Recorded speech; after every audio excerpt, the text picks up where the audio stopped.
نعوذ باللہ من شرور انفسنا ومن سیئات اعمالنا من يهده الله فلا مضل له ومن يضلل فلا هادي له واشهد ان لا اله الا الله وحده لا شريك له واشهد ان محمدا عبده ورسوله اما بعد فان خير الحديث كتاب الله وخير الهدي هدي محمد صلى الله عليه وسلم وشر الأمور محدثاتها وكل محدثة بدعة وكل بدعة ضلالة وكل ضلالة في النار. أعوذ بالله السميع العليم من الشيطان الرجيم. بسم الله الرحمن الرحيم. يا أيها الذين آمنوا اتقوا الله حق تقاته ولا تموتن إلا وأنتم مسلمون. يا أيها الناس اتقوا ربكم الذي خلقكم من نفس واحدة وخلق منها زوجها وبث منهما رجالا كثيرا ونساء واتقوا الله الذي تساءلون به والأرحام إن الله كان عليكم رقيبا. يا أيها الذين آمنوا اتقوا الله وقولوا قولا سديدا يصلح لكم أعمالكم ويغفر لكم ذنوبكم ومن يطع الله ورسوله فقد فاز فوزا عظيما.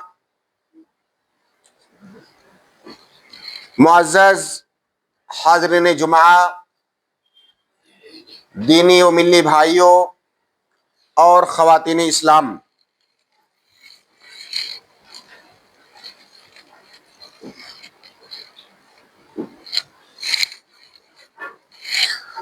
اللہ رب العالمین نے جو دین ہمیں عطا فرمایا ہے، اس دین کے اندر یا یہ دین اللہ رب العالمین کے اوامر اور نواہی کا مجموعہ ہے. اللہ تعالیٰ نے ہم سے کچھ کاموں کا مطالبہ کیا ہے جو ہمیں کرنا ہے، اور کچھ کاموں کو کرنے سے اللہ رب العالمین نے ہمیں منع کیا ہے جن سے ہمیں بچنا ہے. سامعین کرام، اللہ رب العالمین نے ہم سے جن عبادتوں کا یا جن کاموں کا مطالبہ کیا ہے اور جن کا کرنا ہمارے اوپر واجب ہے اور جن کے کرنے سے کوئی مفر نہیں ہے، انہی عبادات میں سے، انہی مسائل میں سے ایک مسئلہ اور ایک عبادت زکوٰۃ کی عبادت ہے.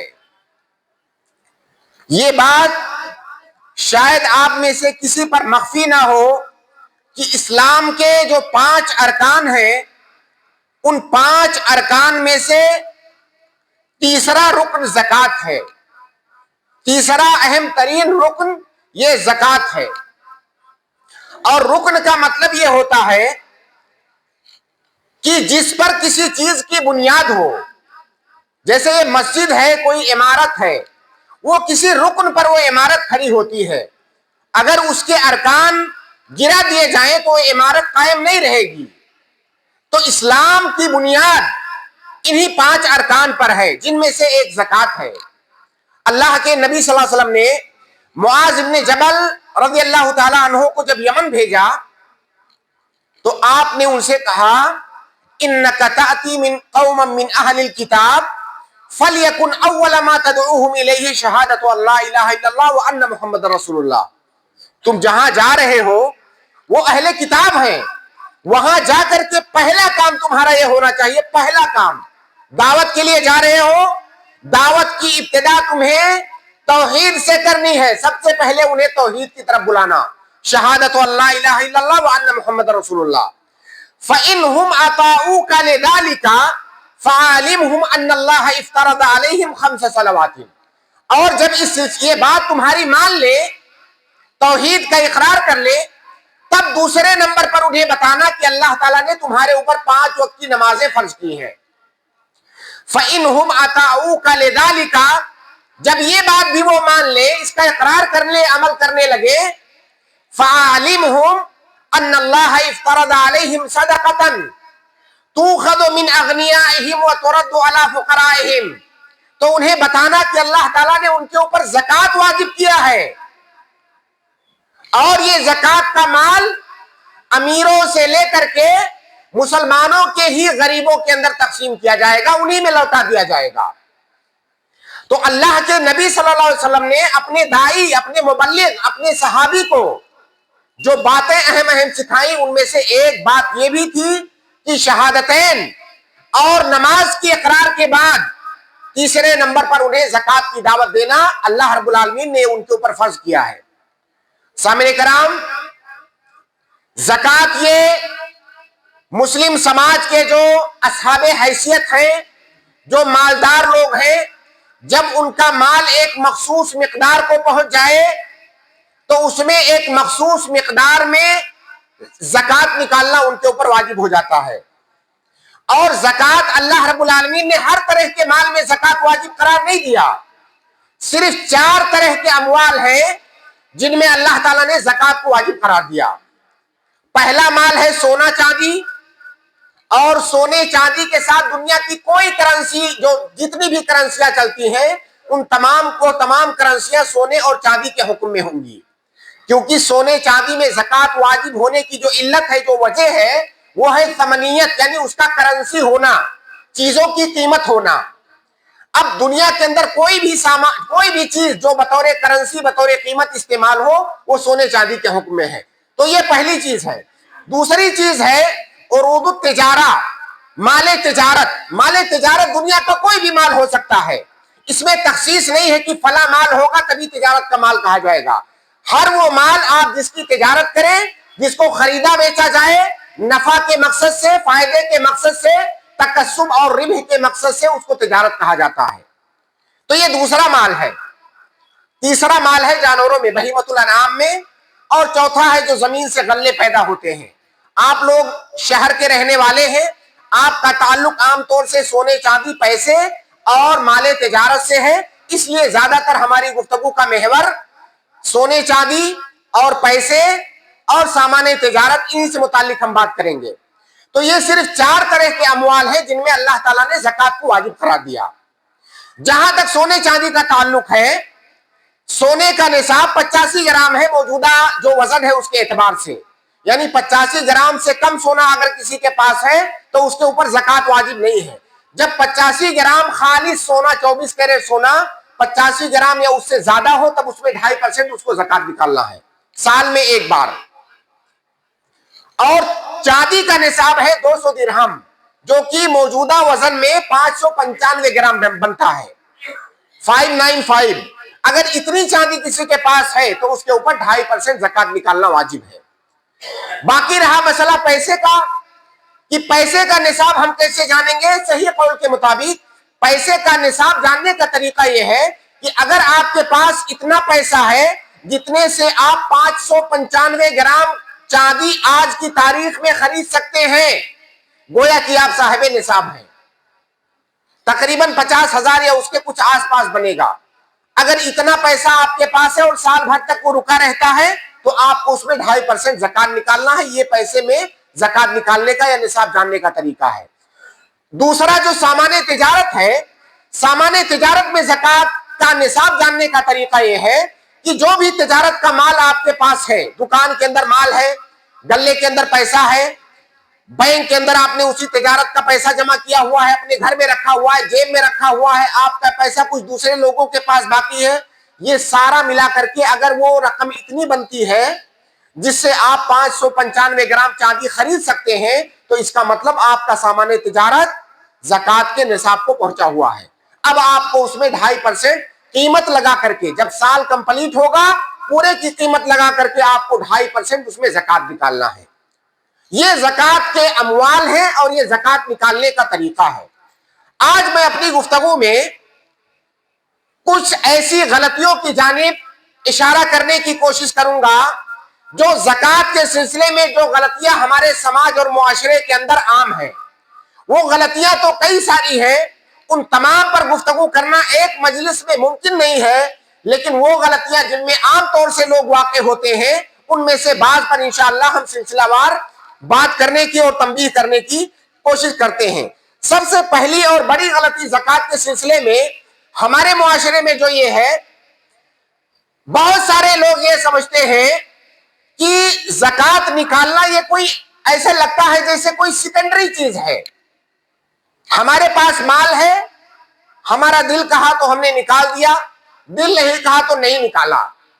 جس طرح سے نماز پڑھنا واجب ہے، جس طرح سے شہادتین کا اقرار واجب ہے، اسی طرح سے زکوٰۃ نکالنا بھی واجب ہے اگر اللہ رب العالمین نے آپ کو صاحب حیثیت بنایا ہے. یہ کوئی آپشنل چیز نہیں ہے کہ اگر ہم نے چاہا تو نکالا، چاہا تو نہیں نکالا. اگر ہم زکوٰۃ نہیں نکالتے ہیں، اس کی وعید یہ ہے کہ قیامت کے دن جب ہم آئیں گے تو جو ہمارا مال ہے، اللہ رب العالمین وہی مال کو، اسی کو جہنم کے اندر گرما کر کے اسی سے ہمیں داغے گا. اور اس کے علاوہ کئی ساری وعید ہے. تو زکوٰۃ نکالنا یہ آپشنل نہیں ہے، یہ کوئی سیکنڈری چیز نہیں ہے، یہ اسلام کی بنیاد ہے. دوسری غلطی ہمارے یہاں یہ ہے، بہت سارے لوگ یہ بات تو سمجھتے ہیں کہ زکوٰۃ نکالنا واجب ہے، نکالتے بھی ہیں ماشاءاللہ، لیکن کتنا نکالیں گے، کیسے نکالیں گے، اپنی مرضی کے مطابق. جتنا دل کہا اتنا نکال دیا، اس سے آپ کی زکوٰۃ ادا نہیں ہوتی ہے. جتنا آپ نے نکالا اتنی تو ادا ہو گئی، لیکن جو آپ نے نہیں نکالا وہ زکوٰۃ ادا نہیں ہوئی. اس وعید کے اندر آپ شامل ہوں گے، اس کے اندر داخل ہوں گے. لہذا جس طرح سے آپ اپنے دنیاوی حساب کتاب رکھتے ہیں، اسی طرح سے آپ کو اپنے مال کا حساب اور اس مال میں کتنی زکوٰۃ واجب ہوتی ہے، یہ حساب بھی آپ کو مینٹین کر کے رکھنا چاہیے. جس طرح سے آپ اپنے دنیاوی بزنس کا اور تجارت کے لیے آپ سی اے چارٹرڈ اکاؤنٹنٹ رکھتے ہیں، اس کا پورا حساب کتاب کرتے ہیں، اسی طرح سے زکوٰۃ کا حساب کتاب بھی آپ کے پاس ہونا چاہیے. اگر ذرا سی بھی زکوٰۃ آپ کے اوپر واجب ادا رہ گئی تو اس کا حساب آپ کو دینا ہوگا. اسی طرح سے تیسری خرابی یا تیسری خامی یہ ہے کہ بہت سارے لوگ کچھ شاذ قسم کے فتاووں کا سہارا لے کر کے لوگوں کو یہ پیغام دینے کی کوشش کرتے ہیں کہ زیورات میں زکوٰۃ واجب نہیں ہے. وہ کہتے ہیں زیورات تو عورتیں پہنتی ہیں، سونے چاندی کے زیورات، اس میں زکوٰۃ واجب نہیں ہے. کہتے ہیں اتنی صریح اور واضح دلیلیں اس میں موجود ہیں جہاں پر انکار کی کوئی گنجائش نہیں ہے. اگر عورتوں کے پاس سونے یا چاندی کے زیورات ہیں اور وہ نصاب کو پہنچ رہے ہیں، سونا 85 گرام یا اس سے اوپر ہے، چاندی 595 گرام یا اس سے اوپر ہے، تو اس میں زکوٰۃ نکالنا یہ واجب ہے. اللہ کے نبی صلی اللہ علیہ وسلم کے پاس ایک خاتون آئی، ان کے پاس ایک بچی تھی، بچی کے ہاتھ میں کڑا تھا، سونے کا کڑا تھا، موٹا کڑا، 2 موٹے کڑے تھے، مسکتان غلیظتان من الذهب، 2 سونے کے موٹے کڑے تھے. نبی صلی اللہ علیہ وسلم نے کہا کہ کیا اس کی زکوٰۃ دیتی ہو؟ خاتون نے کہا کہ نہیں.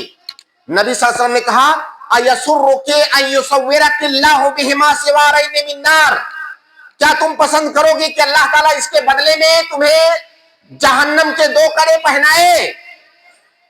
اب بتائیے اس سے واضح اور دلیل کیا ہو سکتی ہے سونے چاندی کے زیورات میں زکوٰۃ واجب ہونے کے. اسی طرح سے اللہ کے نبی صلی اللہ علیہ وسلم ایک بار حضرت عائشہ کے پاس گئے، دیکھا کہ آپ کی انگلیوں میں انگوٹھیاں ہیں چاندی کی، حلقے ہیں، چھلے ہیں، فتحات من الفضہ، یہ حدیث کے الفاظ ہیں. آپ نے پوچھا اتودین زکوٰۃ ھذا، کیا اس کی زکوٰۃ دیتی ہو؟ انہوں نے کہا کہ نہیں، یا کہا کبھی دل کہتا ہے تو دے دیتی ہوں. اللہ کے نبی صلی اللہ علیہ وسلم نے کہا ہی حسبک من النار، یہ تمہیں جہنم میں لے جانے کے لیے کافی ہے اگر زکوٰۃ نہیں دی تو. اس سے زیادہ واضح دلیل کیا ہو سکتی ہے سونے چاندی کے زیورات میں زکوٰۃ واجب ہونے کی؟ اس لیے آپ لوگوں کے بہکاوے میں مت آئیں. ایک حدیث ہے لیس فی الحلی زکوٰۃ، یہ ضعیف حدیث ہے، تمام بالاجماع بالاتفاق محدثین کے اتفاق سے یہ حدیث ضعیف ہے کہ زیورات میں زکوٰۃ واجب نہیں ہے. لہٰذا سونے چاندی کے زیورات اگر عورتوں کے پاس ہیں اور وہ نصاب کو پہنچے ہوئے ہیں تو اس میں زکوٰۃ واجب ہے. اگر آپ زکوٰۃ نہیں نکال سکتی ہیں تو زیورات بیچ کر کے کھا جائیے، کہیں پر خرچ کر دیجئے، اپنے لیے وبال جان بنا کر کے اس کو مت رکھیے. زیورات پہننا یہ ضروری نہیں ہے، ضروری ہے جہنم سے اپنے آپ کو بچانا، اس لیے زیورات مت پہنیے. اگر اتنا کلیجہ نہیں ہے، اتنی ہمت نہیں ہے کہ ہر سال زکوٰۃ نکال سکے تو سونے چاندی کے زیورات مت رکھیے، ضروری نہیں ہے پہننا. اسی طرح سے ایک خرابی نمبر 4, بہت سارے لوگ یہ سمجھتے ہیں کہ میری بیوی یا میری بچی کے پاس جو زیورات ہیں سونے چاندی کے، اس کا زکوٰۃ نکالنا میرے اوپر واجب ہے، بلکہ یہ بیویاں سمجھتی ہیں۔ صحیح بات یہ ہے کہ جس خاتون کے وہ زیورات ہیں وہ اس کی مالک ہے، شوہر اس کی اجازت کے بغیر وہ زیورات خرچ نہیں کر سکتا۔ یا آپ کی بچی کے پاس اگر سونے چاندی کے زیورات ہیں یا کوئی بھی مال ہے تو آپ کی بچی اس کی مالک ہے، آپ اس کی اجازت کے بغیر اس میں تصرف نہیں کر سکتے۔ اور زکوٰۃ کس پر واجب ہوتی ہے؟ جو مال کا مالک ہوتا ہے اس کے اوپر زکوٰۃ واجب ہوتی ہے۔ لہٰذا اگر کسی خاتون کے پاس زیورات ہے تو یہ اس کے شوہر کے اوپر اس کی زکوٰۃ نکالنا واجب نہیں ہے۔ میں شوہروں کو یہ ترغیب نہیں دے رہا ہوں کہ آپ اپنی بیوی کے زیورات کی زکوٰۃ مت نکالیے، یہ ترغیب میں نہیں دے رہا ہوں، یہ شریعت کا حکم بتا رہا ہوں۔ اگر وہ شوہر اپنی بیوی کے زیورات کے زکوٰۃ اپنے پاس سے نکال دیتا ہے تو یہ اس کی مہربانی ہے، اس کا احسان ہے، بیوی کو اس پر اس کا شکریہ ادا کرنا چاہیے، بجائے اس کے کہ وہ اپنا حق سمجھے۔ اور حق سمجھنے میں پرابلم یہ ہے کہ اگر کسی نے نہیں نکالا بائی چانس تو بیوی سمجھے گی یہ ظالم ہے، میں مظلوم ہوں۔ لہٰذا یہ بات کلیئر رہنی چاہیے کہ بیویوں کے زیورات میں زکوٰۃ انہی کے اوپر واجب ہے، شوہر کے اوپر واجب نہیں ہے۔ لیکن شوہروں کو چاہیے کہ وہ حسن سلوک کا مظاہرہ کریں اور نکال دیں اگر آپ صاحب حیثیت ہے تو۔ اسی طرح سے نمبر 5 پہ ایک خرابی یہ ہے کہ بعض خواتین کے پاس کچھ زیورات ہوتے ہیں، مان لیجئے 80 گرام زیورات ہیں سونے کے، اب وہ سمجھتی ہیں کہ میرے اوپر زکوٰۃ واجب نہیں ہے۔ پتہ کرو تو پتہ کرنے معلوم ہوتا ہے کہ ان کے پاس کرنسی بھی رکھی ہوئی ہے۔ اگر آپ کے پاس کچھ زیورات ہیں، سونے چاندی ہے اور ساتھ میں کرنسی ہے تو دونوں کو ملا کر کے آپ نصاب کمپلیٹ کریں گے۔ مان لیجئے 80 گرام سونا ہے اور اتنا پیسہ ہے جس کو ملانے سے وہ 85 گرام سونا بن جائے گا تو اس میں زکوٰۃ نکالنا واجب ہے۔ لہٰذا آپ یہ مت سمجھے کہ میرے پاس اتنا سونا ہے، اتنی چاندی ہے، دونوں نصاب کو نہیں پہنچ رہے ہیں، اور بینک میں کچھ پیسہ جمع ہے وہ بھی نصاب کو نہیں پہنچ رہا ہے تو زکوٰۃ واجب نہیں ہے۔ سونے چاندی کو تو اکٹھا نہیں ملایا جائے گا، لیکن پیسے کو اور سونے کو، پیسے کو اور چاندی کو ایک ساتھ ملا کر کے اس کا نصاب کمپلیٹ کیا جائے گا اور اس میں زکوٰۃ نکالی جائے گی۔ نمبر 6، جو سب سے بڑی خرابی زکوٰۃ کے سلسلے میں ہمارے معاشرے میں ہے وہ مصارف زکوٰۃ سے متعلق ہے۔ مصارف زکوٰۃ کا مطلب کہ جب ہم نے زکوٰۃ نکال دیا تو اب زکوٰۃ نکالنے کے بعد اس کو خرچہ کہاں پر کرنا ہے، اس کو صرف کہاں، کیونکہ زکوٰۃ نکال دینے سے زکوٰۃ کے جو فوائد اور اس کی حکمتیں ہیں وہ حاصل نہیں ہو جاتی ہیں۔ جب تک زکوٰۃ کو اس کی اصل جگہ پر، اس کی اوریجنل جگہ پر آپ خرچ نہ کریں تب تک زکوٰۃ کے فوائد کا اثر سماج اور معاشرے میں نہیں دکھے گا۔ اسی کو مصارف زکوٰۃ کہتے ہیں۔ اللہ رب العالمین نے قرآن کریم کے اندر جن مسائل کو بہت تفصیل اور بہت واضح انداز میں بیان کیا ہے انہی میں سے ایک مسئلہ یہ بھی ہے۔ اللہ کے نبی صلی اللہ علیہ وسلم کی ایک حدیث ہے جس میں آپ نے کہا کہ اللہ تعالیٰ نے زکوٰۃ کی تقسیم کو میرے اوپر نہیں چھوڑا کہ محمد صلی اللہ علیہ وسلم آپ اس کو تقسیم کر دینا، اللہ تعالیٰ نے اس کی تقسیم خود کر دیا قرآن کریم کے اندر۔ اللہ تعالیٰ نے سورہ توبہ میں فرمایا انما الصدقات للفقراء والمساکین والعاملین علیہا والمؤلفۃ قلوبہم وفی الرقاب والغارمین وفی سبیل اللہ وابن السبیل، یہ 8 مصارف ہیں۔ زکوٰۃ نکالنے کے بعد ان 8 مصارف میں ہمیں خرچ کرنا ہے۔ ان 8 مصارف میں سے جہاں پر ہم دیکھیں گے کہ خرچ کرنے میں زیادہ مصلحت ہے، ان 8 مصارف میں سے وہاں پر خرچ کریں گے۔ ان 8 مصارف کے علاوہ زکوٰۃ کو کہیں پر خرچ کرنا جائز نہیں ہے۔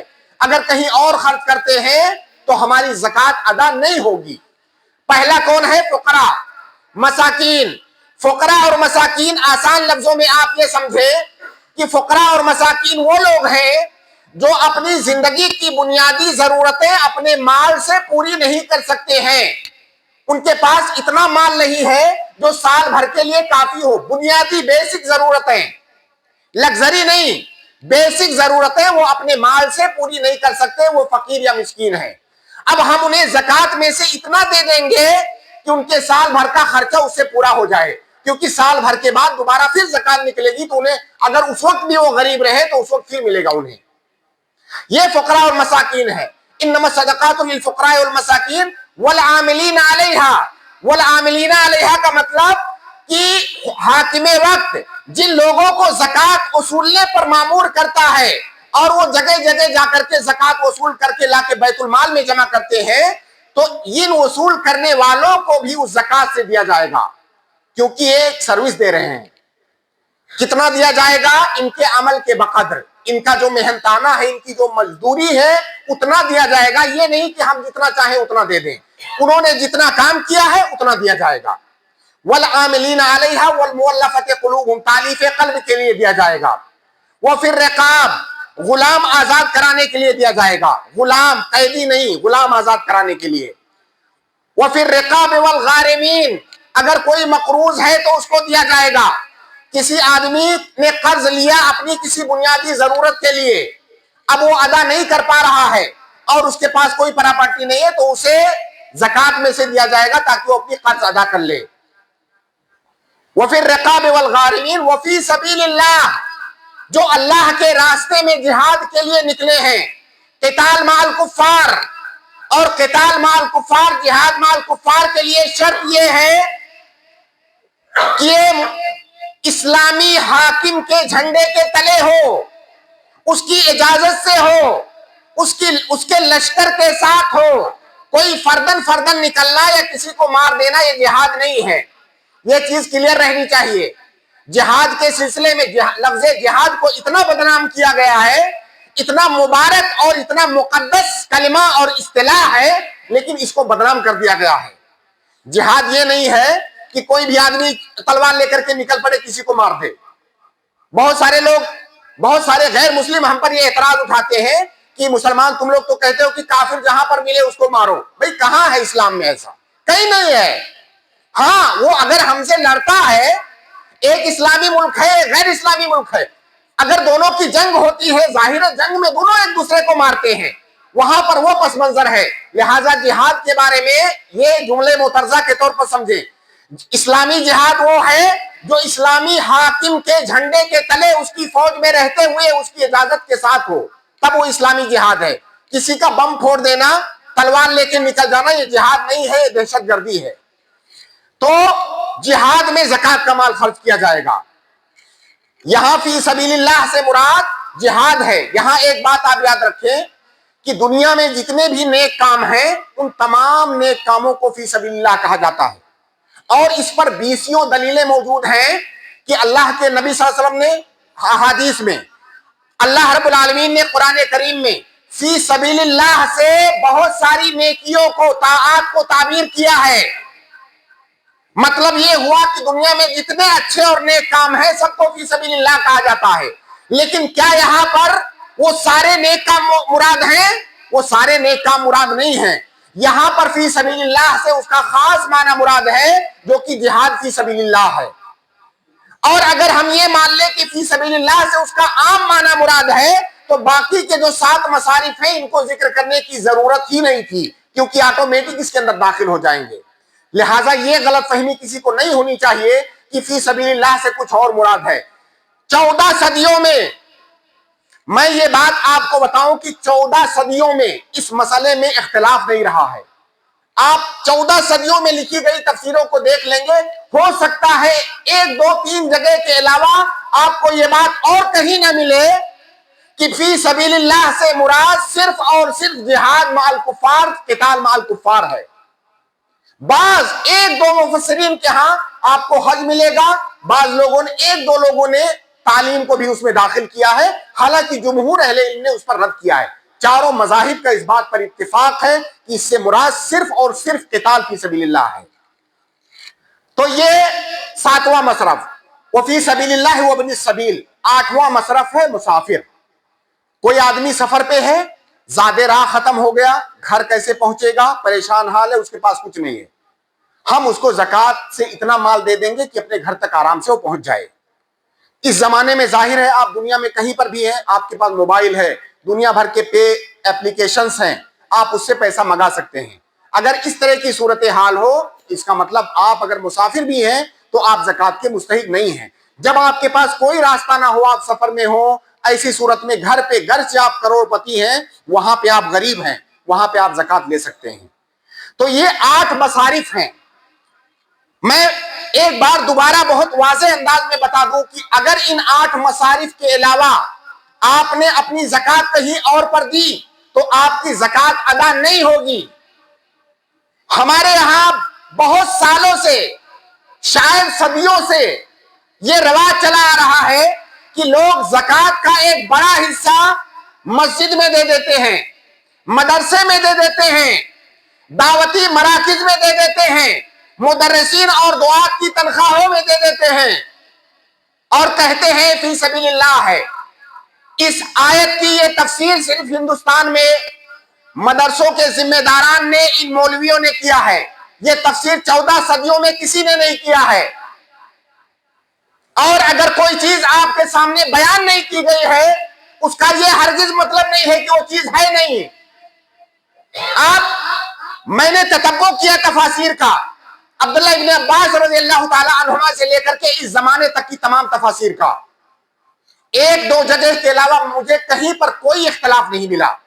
اور اس مسئلے کو ہندوستان میں آ کر کے بہت سارے ائمہ اور موذنین نے اس کو مختلف ہی بنا دیا ہے، اور جب پبلک کے سامنے اس مسئلے کو بیان کرتے ہیں تو کہتے ہیں مسئلے میں اختلاف ہے، ایک قول یہ ہے، ایک قول یہ ہے۔ بھائی کوئی اختلاف نہیں ہے، یہ مختلف ہی آپ نے بنا دیا ہے۔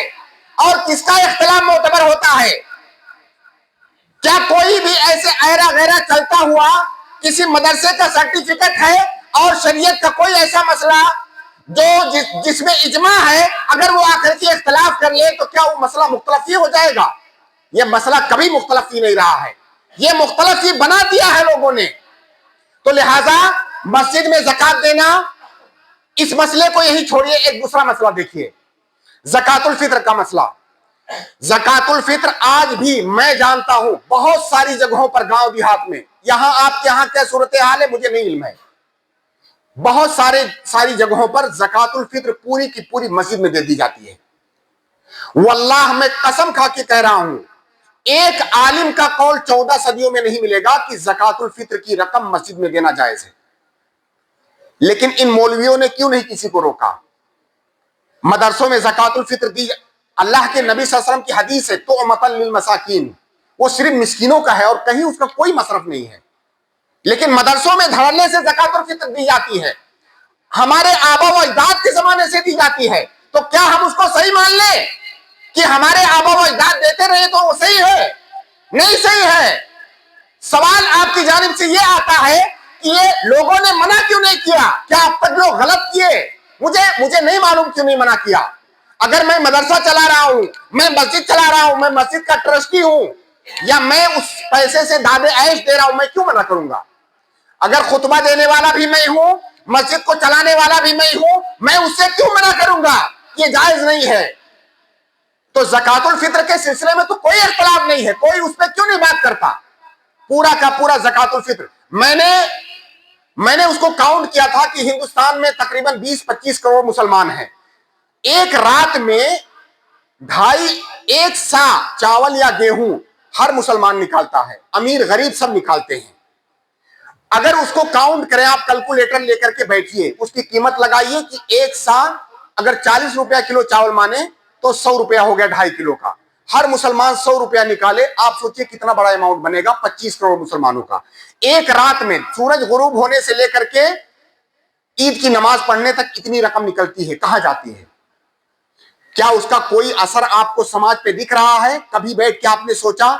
کئی اربوں میں وہ رقم پہنچے گی، اگر 10-12 گھنٹے کے اندر یہ رقم نکالی جاتی ہے، وہ رقم کہاں جاتی ہے؟ اس کا کوئی امپیکٹ آپ کو دکھ رہا ہے سماج میں؟ نہیں دکھ رہا ہے۔ تو یہ سوچنے کی بات ہے، اس میں کوئی اختلاف نہیں۔ اس مسئلے میں ہم زکات کی بات کر رہے تھے، زکات الفطر کی نہیں۔ تو خلاصہ یہ کہ زکات کے جو مصارف ہیں 8 مصارف، انہی مصارف میں اگر آپ زکات دیں گے تبھی آپ کی زکات ادا ہوگی، چاہے مسجد میں دیں، مدرسے میں دیں، دعوتی سینٹر میں دیں، رفاہ عامہ میں آپ خرچ کر دیں، آپ کی زکات ادا نہیں ہوگی۔ ایک مسئلہ یہاں اور کلیئر سمجھیں، بہت سارے لوگ یہ لوگوں کو پیغام دینے کی کوشش کرتے ہیں کہ بھائی مدرسے کیسے چلیں گے، یہ مدرسے کو بند کروانے کی سازش ہے۔ میرے بھائی، آپ کا بچہ روٹی کیسے کھاتا ہے؟ آپ کا بچہ کپڑا کیسے پہنتا ہے؟ آپ کے بچے کے سر پہ چھت کیسے ہے؟ یہ ساری ذمہ داریاں آپ ادا کرتے ہیں نا. روٹی کا انتظام آپ کرتے ہیں, کپڑے کا مکان کا انتظام آپ کرتے ہیں, تو اس کی تعلیم کا انتظام کون کرے گا؟ کیا صرف روٹی کھلا دینا بچے کو یہی آپ کی ذمہ داری ہے؟ اس کو تعلیم دینا, بنیادی تعلیم دینا, یہ بھی باپ کی ذمہ داری ہے. تو جس طرح سے آپ اس کے روٹی کپڑا مکان کا انتظام کرتے ہیں, اسی طرح تعلیم کا بھی انتظام کریں. اگر یہ پیغام عام کیا جائے تو ہر باپ یہ سمجھے گا کہ جس طرح روٹی کھلانا میری ذمہ داری ہے, اس بچے کے اسکول کی فیس بھرنا بھی میری ذمہ داری ہے. اب باقی بچتے ہیں وہ بچے جو نادار ہیں, غریب ہیں. اس میں کوئی شک نہیں ہے کہ ایک بڑا طبقہ ایسا ہے جو غریب ہے, جو فیس نہیں دے سکتے. ان کو زکات دینے کی کوئی ممانعت نہیں ہے. اگر کوئی بچہ مدرسے میں پڑھتا ہے, اسکول میں بیسک تعلیم, اگر دین کی بیسک تعلیم حاصل کر رہا ہے اور اس کی استطاعت نہیں ہے فیس دینے کی, بے شک کھلے عام آپ اس کو زکات دے سکتے ہیں. کیوں دے سکتے ہیں؟ جس طرح سے ایک آدمی اگر روٹی نہیں کھا پا رہا ہے اور روٹی کھانا اس کی بنیادی ضرورت ہے, اسی طرح سے تعلیم بھی اس کی بنیادی ضرورت ہے. تو روٹی نہ کھا پانے والا اگر فقیر ہے تو تعلیم کی فیس نہ دے پانے والا بھی فقیر ہے. لہٰذا اس کو زکات ہم کیوں دے رہے ہیں؟ کیا تعلیم کے لیے نہیں, اس کے فقر کی وجہ سے دے رہے ہیں. اگر وہ طالب علم نہیں ہوتا تب بھی ہم اس کو زکات دیتے. تو ایک طالب علم کو جو فقیر اور مسکین ہے, آپ اس کو بے شک زکات دے سکتے ہیں. اس لیے نہیں کہ وہ طالب علم ہے, اس لیے کہ فقیر ہے, اس لیے کہ وہ تعلیم بنیادی اس کا حق ہے جو حاصل نہیں کر پا رہا ہے. اب بتائیے, ایک آدمی جو لاکھ پتی کروڑ پتی ہے, وہ اپنے بچے کی اگر تعلیم کی ذمہ داری لے لے, اور جو غریب اور نادان طلبہ ہیں ہم ان کو تعلیم زکات کے پیسے سے دیتے, پھر کیسے نہیں چلے گا مدرسہ؟ لیکن اگر آپ چاہتے ہیں کہ آپ امیر ہیں اور آپ کا بچہ زکات کھائے, تب یہ سوال پیدا ہوگا کہ مدرسہ کیسے چلے گا. سوال یہ نہیں ہے کہ مدرسہ کیسے چلے گا, سوال یہ ہے کہ یہ کرپشن کیسے چلے گا. اگر پیسہ نہیں آئے گا تو یہ کرپشن کیسے چلے گا؟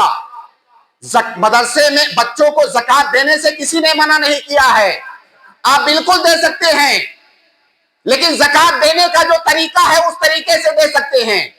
بچے کو زکات دیجئے, اس کا مالک بنا دیجئے, بچہ اپنے حساب سے خرچ کرے گا. ایسا نہیں کہ آپ چندہ لے کر کے لائے اور اس کو جیب میں آنے کے بعد آپ اپنے آپ کو اس کا مالک سمجھ رہے ہیں. وہ زکات ان بچوں کا حق ہے, اور زکات میں تملیغ ضروری ہے فقراء اور مساکین کے لیے. تو اگر آپ تملیغ کرتے ہیں تو بالکل جائز ہے, بچہ آپ کو وکیل بنا دیتا ہے, آپ اس کی طرف سے خرچ کر سکتے ہیں. اور اگر آپ خرچ کرتے ہیں تو ایک ایک پیسے کا بچے کو حساب دیجیے, آپ اس طریقے سے بالکل دے سکتے ہیں. لیکن آپ کو دراصل وہ طریقہ چاہیے جس طریقے میں آپ کا فائدہ ہے. طریقہ تو ہم بتا رہے ہیں زکات دینے کا, اس طریقے سے زکات دے سکتے ہیں, اس طریقے سے نہیں جس میں آپ کرپشن کرتے ہیں. اسی طرح سے زکات کے سلسلے میں جو بہت بڑا گھوٹالا یا کرپشن بلنڈر ہمارے سماج میں پایا جا رہا ہے, وہ ہے زکات وصولنے والوں کا اس میں پرسنٹ لینا. واللہ میں نے بہت بحث کیا, بہت ریسرچ کیا اس مسئلے پر. موجودہ زمانے کے جتنے بڑے علماء ہیں سب کو پڑھنے کے بعد کسی ایک کا بھی یہ فتویٰ نہیں ہے کہ زکات کا مال وصولنے والا اس میں پرسنٹ لے سکتا ہے. پرسنٹ نہیں, اس میں 1 روپیہ بھی نہیں لے سکتا ہے. وہ جو والعاملین علیہا ہے, وہ اگر اسلامی حاکم اس کو مقرر کرتا ہے تب وہ اس کے عمل کے بقدر اس کو دے گا, اسلامی حاکم اس کی اجرت دے گا. ہمارے یہاں اسلامی حکومت نہیں ہے, کسی حاکم کی جانب سے ہم طے نہیں کیے جاتے ہیں. اگر ہم زکات کی رقم وصولنے جاتے ہیں تو ہم متبرع ہیں, رضاکارانہ طور پر کر رہے ہیں, ہم اس میں سے 1 پیسہ نہیں لے سکتے. ہاں البتہ جس کے پاس ہم زکات وصولنے جا رہے ہیں اس سے کہہ سکتے ہیں کہ بھائی میں زکات وصول رہا ہوں, میں محنت کر رہا ہوں, آپ الگ سے مجھے رقم دیجئے. اگر 1000 روپے آپ زکات کا دے رہے ہیں, الگ سے آپ مجھے 100 روپے دیجئے. میں کام کر رہا ہوں, محنت کر رہا ہوں, مجھے پیسہ چاہیے, آپ اس سے لے سکتے ہیں. لیکن اس زکات کی رقم میں سے 1 روپیہ نہیں لے سکتے ہیں. اور اگر کوئی یہ کہے کہ بھائی اگر ان چندہ وصولنے والوں کو, زکات وصولنے والوں کو آپ منع کر دیں تو کوئی وصولنے جائے گا ہی نہیں, وہ ماحول تو ہے نہیں اپنے یہاں کہ کوئی رضاکارانہ طور سے کام کرے گا, تو ایسی صورت میں زکات کی پوری رقم ضائع ہو جائے گی. یہاں پر ایک اجتہاد کیا جا سکتا ہے کہ چونکہ ہم ایک ایسے ملک میں ہیں جہاں پر ایسا کوئی انتظام نہیں ہے، اسلامی حکومت نہیں ہے، تو چلو ہم یہ جو زکوٰۃ وصولنے والے ہیں ان کو والعاملین علیہا کے حکم میں مان لیتے ہیں، مجبوری، بصورت مجبوری. تو سوال یہ ہوگا کہ یہ کتنے کے مستحق بنیں گے، کتنا ملے گا؟ ان کو اتنا ہی ملے گا جتنا والعاملین علیہا کو ملتا ہے. اور ان کو کتنا ملتا ہے؟ ان کے عمل کے بقدر. آپ کی حیثیت دیکھی جائے گی، عرف کے اعتبار سے اجرت المثل ملے گا. اجرت المثل کا مطلب آپ کی حیثیت کا آدمی اگر 1 مہینہ تک کام کرے، اس نوعیت کا کام کرے، تو اس کی تنخواہ کتنی بنتی ہے اتنا آپ کو ملے گا، اس سے زیادہ نہیں. اور یہاں تو 30%، 40%، 50%، 70% تک میں نے سنا ہے. اس لیے ایک بات دھیان میں رکھیں، جب کوئی کسی آدمی کو آپ زکوٰۃ دیں اپنی، چونکہ ماحول بنا ہوا ہے مارکیٹ کے اندر، آپ اصل تو یہ ہے کہ آپ حسن ظن رکھیں مسلمان کے ساتھ، اچھا گمان رکھیں. لیکن جب ماحول بن گیا ہے، آپ اس سے پوچھئے کہ بھائی میں یہ جو آپ کو دے رہا ہوں یہ زکوٰۃ کی رقم ہے، آپ بتائیے کہیں اس میں پرسنٹ تو نہیں لیں گے آپ؟ اگر وہ کہتا ہے کہ پرسنٹ لوں گا تو آپ سمجھ جائیے، اگر آپ 100 روپیہ دے رہے ہیں اور 30% وہ لے لے گا اور آپ جانتے ہیں، تو آپ کی زکوٰۃ کتنی ادا ہوئی؟ آپ کی 70% ادا ہوئی بس، کیونکہ آپ کو پتا ہے کہ 30% یہ لے لے گا، تو آپ کی زکوٰۃ صرف 70% ادا ہوئی. لہٰذا آپ یہ نہیں کہہ سکتے کہ بھائی میرے اوپر واجب تھا میں نے دے دیا کام ختم. نہیں، اگر آپ کو معلوم ہے کہ کرپشن پھیلا ہوا ہے تو پوچھنا، تحقیق کرنا یہ آپ کی ذمہ داری ہے، آپ پوچھ کر کے دیجئے اس میں پرسنٹ تو نہیں لوگے. تو لہٰذا یہ بات آپ جان لیں کہ زکوٰۃ وصولنے والے اس میں صرف اتنا لے سکتے ہیں جتنی ان کی مزدوری بنتی ہے، بس اس سے زیادہ نہیں. اور بہت سارے مسائل ہیں جس میں پریشانیاں پائی جاتی ہیں. ایک مسئلہ اور ہے کہ بہت ساری جمعیات اپنے یہاں بہت سارے لوگ تنظیمیں بنا کر کے رکھتے ہیں بیت المال ٹائپ کا. بیت المال تو بہرحال اسلامی حکومت ہی میں ہو سکتا ہے، لیکن بیت المال ٹائپ کی تنظیمیں بہت سی بنی ہوتی ہیں جو بہت اچھا کام کرتی ہیں الحمدللہ، اور وہ قابل تعریف ہیں وہ لوگ جو اس طرح کا کام کرتے ہیں. لیکن وہ کیا کرتے ہیں کہ زکوٰۃ جمع کرتے ہیں، اور زکوٰۃ جمع کرنے کے بعد پھر تھوڑا تھوڑا کر کے اس کو 4 مہینہ، 6 مہینہ، سال بھر تقسیم کرتے رہتے ہیں. بالکل یہ جائز نہیں ہے، کسی ایک عالم دین کا فتویٰ نہیں ہے کہ جائز ہے. وہ زکوٰۃ کا مال جیسے ہی آیا پہلی فرصت میں زکوٰۃ کا مال اس کے مستحقین تک پہنچانا ہے. آپ کو صرف اتنا ٹائم دیا جائے گا جتنا ٹائم فقراء اور مساکین اور مستحقین کو تلاش کرنے میں لگے. اگر آپ کو 15 دن لگ گیا تلاش کرنے میں، ڈسٹریبیوٹ کرنے میں، کوئی دقت نہیں ہے. لیکن آپ اس کو رکھے رہیں، آپ کے بغل میں فقراء اور مساکین ہیں، چھوٹا چھوٹا کٹ بنا بنا کر کے دیتے رہیں ان کو، ایسا کرنا یہ جائز نہیں ہے. اور جو لوگ زکوٰۃ ان تنظیموں میں دیتے ہیں وہ بھی یاد رکھیں کہ اگر آپ نے وہاں زکوٰۃ دیا تو آپ یہ یاد رکھیں کہ جب تک وہ زکوٰۃ کی رقم یا وہ زکوٰۃ کا مال فقراء اور مساکین کے ہاتھ میں نہیں پہنچ جائے گا، آپ کی زکوٰۃ اس وقت تک ادا نہیں ہوگی. تو لہٰذا ایسا کرنا جائز نہیں ہے، ان تنظیموں کو سمجھنا چاہیے. دیکھیے دراصل زکوٰۃ کا سسٹم کیا ہے؟ سسٹم یہ ہے کہ زکوٰۃ پورے سال نکلتی ہے ایک سرکل میں. میرے اوپر آج زکوٰۃ واجب ہوئی، آپ کے اوپر کل ہو رہی ہے، ان کے اوپر پرسوں ہو رہی ہے، پورے سال یہ سسٹم چلتا رہے گا. اس کا مطلب کیا ہوا کہ پورے سال ان تنظیموں میں زکوٰۃ کا مال آنا چاہیے کنٹینیو. آج مال آیا ہم نے آج بانٹ دیا، کل آئے گا کل بانٹیں گے، گویا پورے سال بڑھتا رہے گا، یہ سلسلہ چلتا رہے گا. لیکن ہمارے یہاں پرابلم کیا ہے کہ ہم لوگوں نے زکوٰۃ کو رمضان کے ساتھ خاص کر دیا ہے. بہت سارے لوگ سمجھتے ہیں کہ رمضان میں ہی زکوٰۃ نکالنا چاہیے. بھائی رمضان کا زکوٰۃ سے کوئی تعلق نہیں ہے، زکوٰۃ کا تعلق ٹائم سے ہے. اگر میں آج مال کا مالک بنا، صاحب نصاب بنا، تو اگلے سال آج ہی کی تاریخ میں، آج ہی کے دن میرے اوپر زکوٰۃ واجب ہے. وہ دن رمضان میں بھی آ سکتا ہے، رمضان سے پہلے اور بعد میں بھی آ سکتا ہے. تو لہٰذا ان تنظیموں کو چاہیے کہ زکوٰۃ کا مال اکٹھا کر کے بٹور کے رکھے نہیں اس کو. ایک اور بڑی غلطی ہوتی ہے، وہ یہ ہے کہ زکوٰۃ کا مال جس شکل میں نکلا اسی شکل میں زکوٰۃ کا مال آپ فقراء اور مساکین کو پہنچائیں گے. مان لیجیے پیسے کی شکل میں نکلا، پیسے کی زکوٰۃ نکالا آپ نے، اب وہ پیسہ آپ دیں گے. غلہ نکلا، غلہ دیں گے.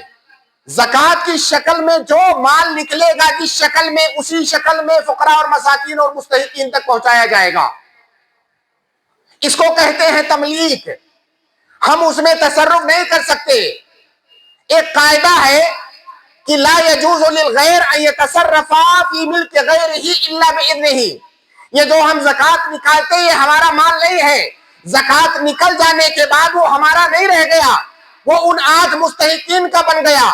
اب اگر ہم اس مال سے راشن کٹ خریدتے ہیں, دوائی خریدتے ہیں, کپڑا خریدتے ہیں, کمبل خریدتے ہیں, دنیا بھر کا سامان خرید کے بانٹتے ہیں, اس کا مطلب کیا ہوا؟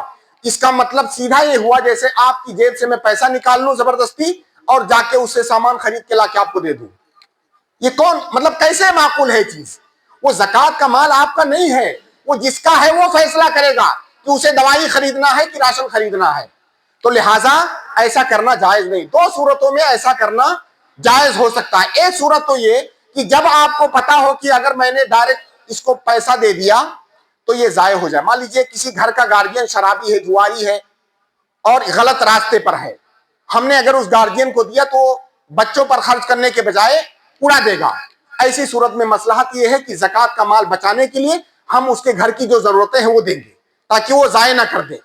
دوسری صورت یہ ہے کہ فقیر اور مسکین اگر ہم کو وکیل بنا دیتے ہیں کہ بھائی ہماری یہ جو رقم ہے اسی سے آپ دوائی خرید لائیے, میرے لیے راشن خرید لائیے, میرے لیے کپڑا خرید لائیے, تو ہم لا سکتے ہیں, ورنہ اس کی اجازت کے بغیر نہیں کر سکتے. ابھی آپ دیکھیے موجودہ صورتحال کیا ہے.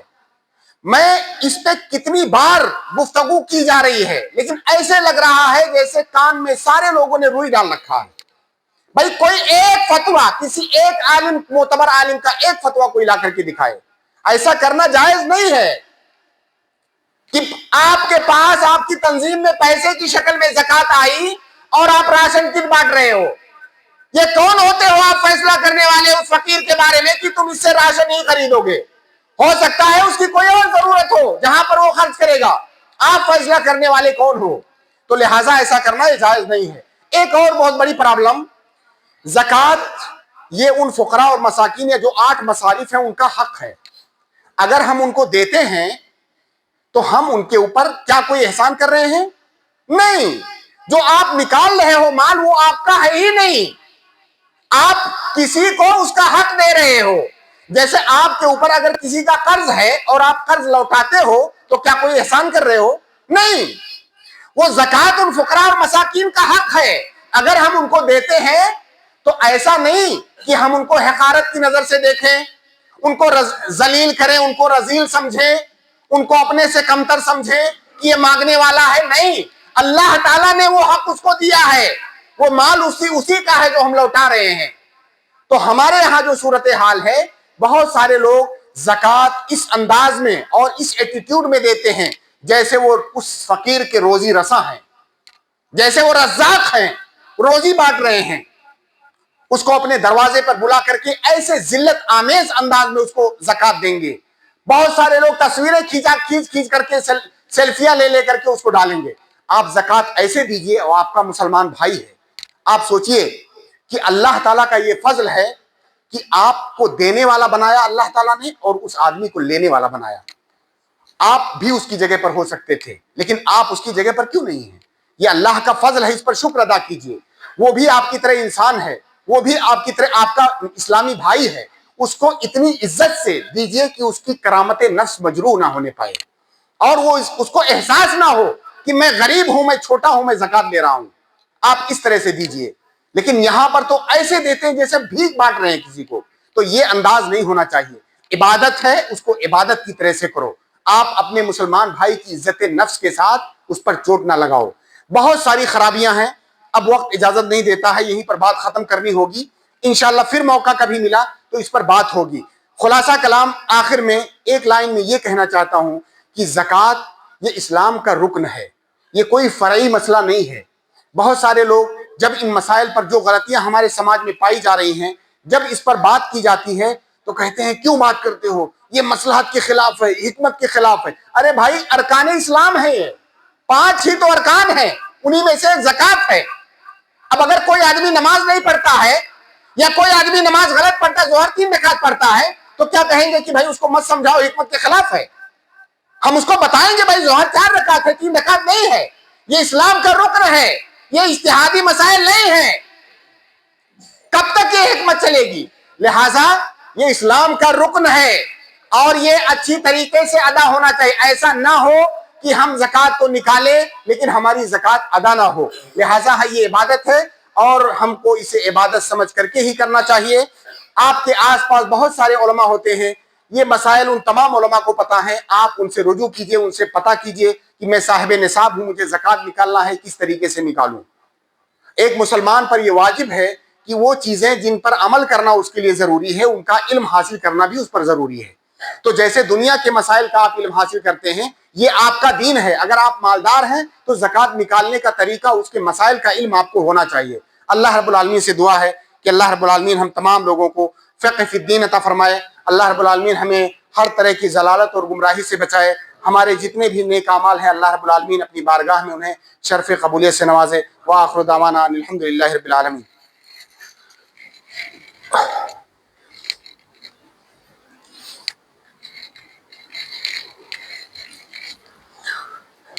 ان الحمد للہ نحمده ونستعینه ونستغفره ونعوذ باللہ من شرور انفسنا ومن سیئات اعمالنا. من يهده الله فلا مضل له ومن يضلل فلا هادي له واشهد ان لا اله الا الله وحده لا شريك له واشهد ان محمدا عبده ورسوله. اما بعد, ایک منٹ میں ایک گزارش کرنا چاہتا ہوں. میں بہت گزارش یہ ہے کہ اکثر مسجدوں میں, خاص طور سے شہروں میں جو مسجدیں ہوتی ہیں, ان میں ائمہ پر اور خطبہ پر ایک بہت بڑا اسٹریس اور دباؤ ہوتا ہے. وہ دباؤ ہوتا ہے ٹائم پر خطبہ ختم کرنے کا. دیکھیے, ہم یہ جو یہاں پہ خطبہ دے رہے ہیں, واعظ و نصیحت کر رہے ہیں, یہ کوئی رسم ادائیگی نہیں ہے. اور جب ہم اس کو رسم ادائیگی بنا لیں گے تو اس کا کوئی فائدہ نہیں ہوگا. اس کا ایک مقصد ہے, یہ مقصدیت کے تحت یہ خطبے ہوتے ہیں جمعہ کے. اب اگر کسی خطیب کو آپ اس سے یہ مطالبہ کریں کہ 1:15 پہ 16 نہیں ہونا چاہیے, تم کو اپنی بات ختم کرنی ہے, ایسے وہ مشین تو ہے نہیں, کوئی ٹائمر تو سیٹ نہیں کیا ہوا ہے اس نے. یہ ایسا نہیں ہونا چاہیے. مطلب ٹھیک ہے, شہروں میں ایسا ہوتا ہے, بہت سارے لوگ نوکری پیشہ ہیں, کوئی کہیں سے مرتبط ہے, خطیب کو بھی چاہیے کہ ان باتوں کا خیال رکھے. لیکن اس طرح کی پابندی کرنا یہ ممکن نہیں ہے. اس میں پھر یہی ہوگا کہ خطیب بھی ایک مشین بن جائے گا, مشین کی طرح آ کر کے بول رہا ہے, مشین کی طرح جیسے مشین اپنا کام ختم کر دی ہو گیا تو اسی طرح سے وہ بھی اپنا کام ختم کرے گا. یہ سسٹم نہیں ہونا چاہیے. تو ہم جیسے پورے ہفتے اپنے کاروبار میں بزی رہتے ہیں, جمعہ کے دن تو کم سے کم اتنا ہمیں ٹائم نکالنا چاہیے کہ 10-15 منٹ آگے پیچھے ہو تو ہم اس کو جو ہے سیٹ کر سکیں. تو ایسا نہیں ہونا چاہیے. تو بہرحال یہ چیز میں اکثر جگہوں پر ملاحظہ کرتا ہوں, یہ چیز بہت مناسب نہیں ہے اور اللہ کے نبی صلی اللہ علیہ وسلم کی سنت بھی نہیں تھی کہ خطبہ اتنے پر ختم ہونا چاہیے. بھائی کسی علمی مسئلے پر اگر بات چل رہی ہے تو ضروری تھوڑی ہے وہ ایسا سیٹ کر کے لایا ہے کہ اتنے دیر میں پڑھ دے گا, ایسا نہیں ہوتا ہے.